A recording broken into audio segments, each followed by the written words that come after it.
यह कहानी लगभग 200 साल पुरानी है।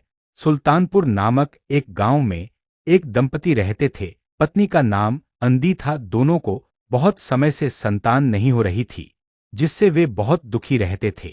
उसी गांव में एक साधु रहते थे, जिनका नाम था बाबा मुनंगीनाथ।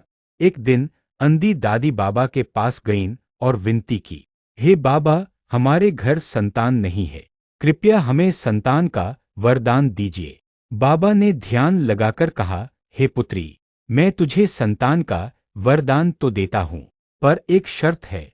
तेरी पहली संतान को मैं उसके 12वें जन्मदिन पर लेने आऊंगा। अंदी ने विनम्रता से कहा, हे बाबा, हमें आपकी आज्ञा मंजूर है। बाबा ने एक जड़ी बूटी दी और कहा, इसे खा लेना। कुछ महीनों बाद अंदी ने एक सुंदर पुत्र को जन्म दिया। वे उसे लेकर बाबा के पास गईं और कहा, हे बाबा, हमारी संतान हो गई है, कृपया इसका नामकरण कर दीजिए। बाबा ने उसका नाम रखा जीतमल और कहा कि गांव की 36 बिरादरी उसे इसी नाम से पुकारेगी। कुछ समय बाद अंदी ने एक और पुत्र को जन्म दिया, जिसका नाम बाबा ने गूगन रखा। समय बीतता गया, 12 वर्ष पूरे हुए।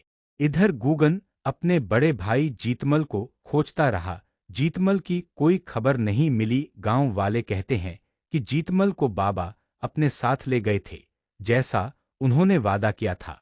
कुछ समय बाद गांव के पास एक स्थान पर जीतमल का शव मिला। लोगों ने उसकी स्मृति में वहां कंकर, छोटे पत्थर चढ़ाए। तभी से गांव वाले उन्हें कांकरी आला दादा कहने लगे और उनकी पूजा शुरू हो गई। आज भी सुल्तानपुर गांव में हर साल मेला लगता है।